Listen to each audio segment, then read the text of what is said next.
Il aura fallu l'entrée de Kylian Mbappé pour redonner un souffle d'espoir aux Parisiens pour le match retour prévu dans 2 semaines. Mais sur la performance de mardi dernier, ça fait un peu peur.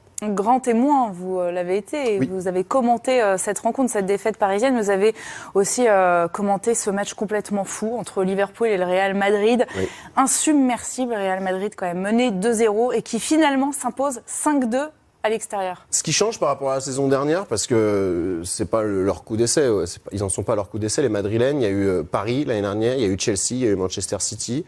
Ce qui change par rapport à cette victoire-là, c'est que les Madrilènes ont vraiment maîtrisé 1h10 du match. La saison passée, ils passaient à côté du précipice. Contre Paris, ils ont joué un quart d'heure sur les 2 confrontations. Contre City, on se demande encore comment ils ont fait pour revenir.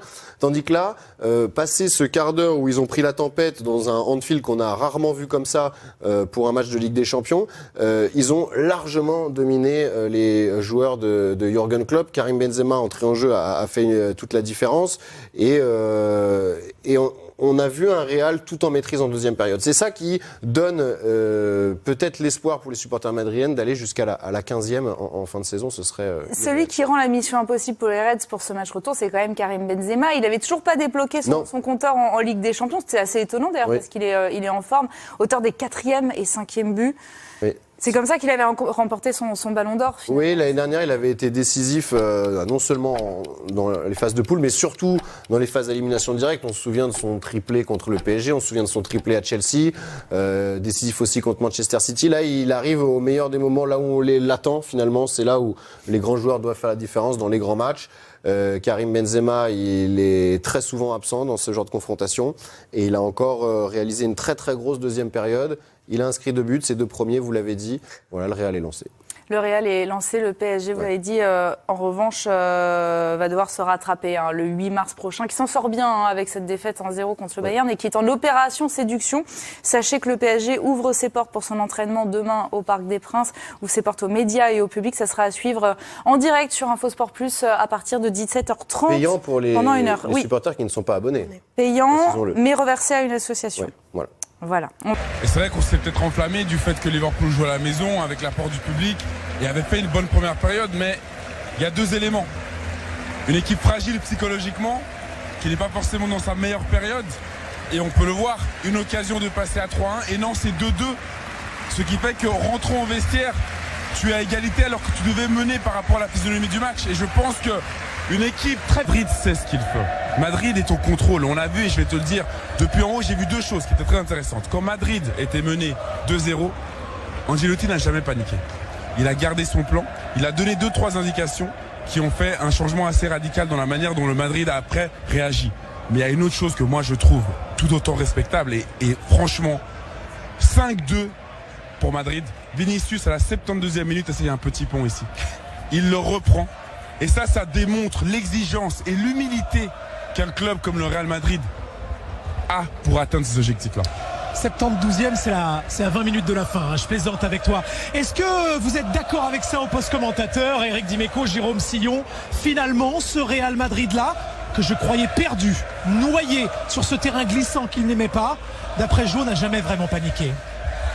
Le résultat le prouve, l'humilité ça c'est sûr. Moi ce qui me sidère c'est qu'on pourrait les penser rassasiés par ces victoires en Ligue des Champions. Ils en ont, Benzema en a 5, Modric en a 5, Carvajal en a 5, Nacho en a 5, les autres en ont au moins une à leur compteur. Et regardez encore avec quelle passion, quelle illusion on dit en espagnol, ils sont venus chercher la victoire ici. C'est simple, hein, si on n'a pas cet état d'esprit, je pense qu'on ne reste pas au Real. Et malgré toutes les victoires, malgré le palmarès, et on a vu des grands joueurs partir et malgré leur départ, ça continue parce que cet état d'esprit est là. Ceux qui sont là, les anciens, le transmettent aux plus jeunes. Sur les 5 buts qui marquent, il y a deux contres. Il y a 2 contres. Et c'est des contres qui auraient pu partir dans la tribune, en touche, en corner, en 6 mètres. Non, eux ça part au but. C'est ça qui est fascinant. C'est-à-dire qu'ils marquent des buts qui ne sont même pas des occasions de but. Voilà, parce qu'ils y croient toujours, parce qu'ils sont habités et parce qu'ils portent ce maillot du Real. Au bout d'un moment, on est obligé de s'incliner par rapport à ça. Et parce qu'il y a des garants et des garçons qui inculquent ça aux plus jeunes, qui eux le transmettront plus tard. Voilà. Et ceux qui sont plus dans cet état d'esprit-là, on va parler de Cristiano Ronaldo par exemple, qui a apporté tellement à ce club-là.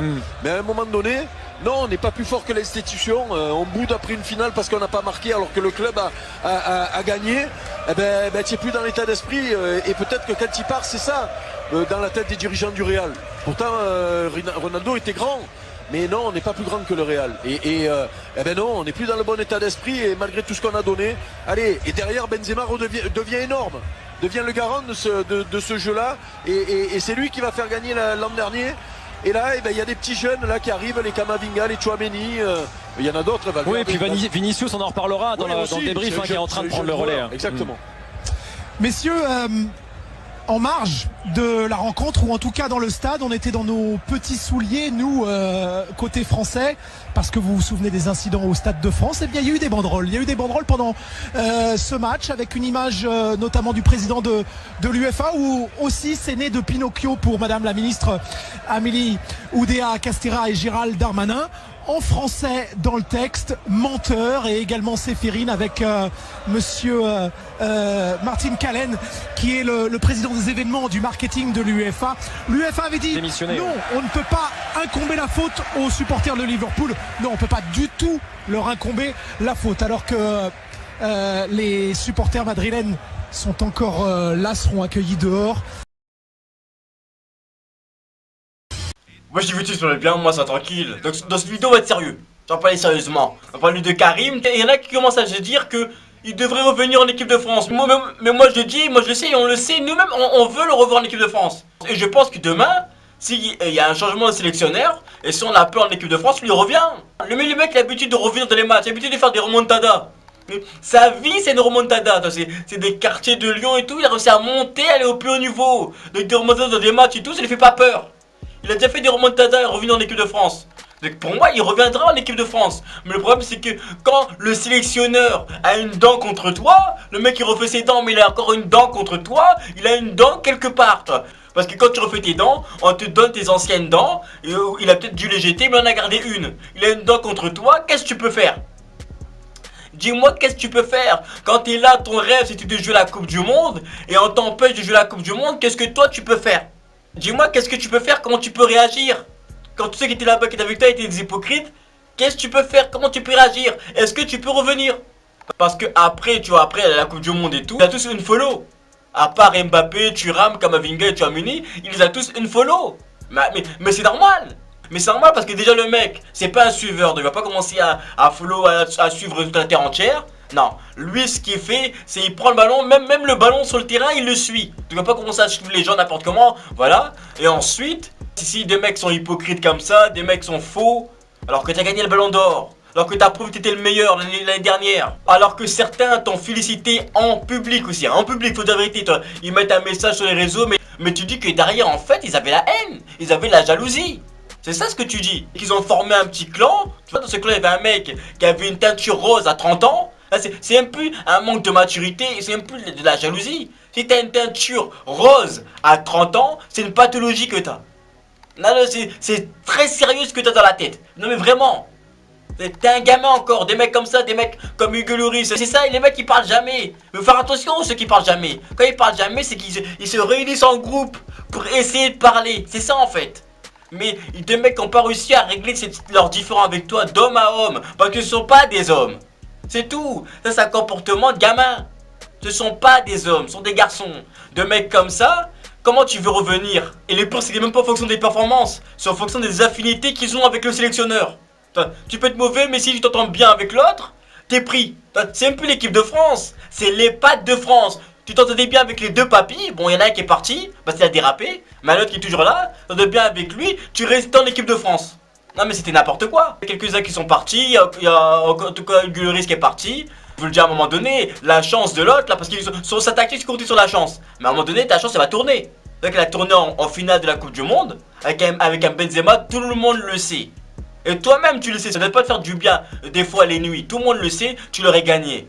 On l'aurait gagné cette Coupe du Monde. Benzema, de toute façon, t'es pas leur ballon d'or à eux. T'es le ballon d'or du peuple. Et nous, le peuple, on sait que t'es le meilleur, on sait que tu mérites. Tu vois, et même si tu reviens pas en équipe de France, continue à faire ce que tu fais au Real Madrid. Comme il y a un très grand philosophe du 21e siècle, Tupac, qui a dit: gêne-les avec ton succès. Voilà, réussis, gagne encore une Ligue des Champions, gagne encore un Ballon d'Or. C'est la meilleure réponse que tu peux leur donner. Ah, c'est la meilleure réponse que tu peux leur donner. Voilà. Dites-moi si vous avez des commentaires. Est-ce que pour vous, Benzema devrait quand même revenir? Est-ce qu'il devrait s'entendre avec Deschamps, faire quelque chose comme il y a eu à l'Euro? Est-ce qu'il devrait revenir ou pas? Ou est-ce que c'est mort et qu'il poursuit sa route et qu'il montre qu'il n'a pas besoin de l'équipe de France en fait? C'est l'équipe de France qui a besoin de lui. N'hésitez pas à poser des commentaires et on se capte plus tard.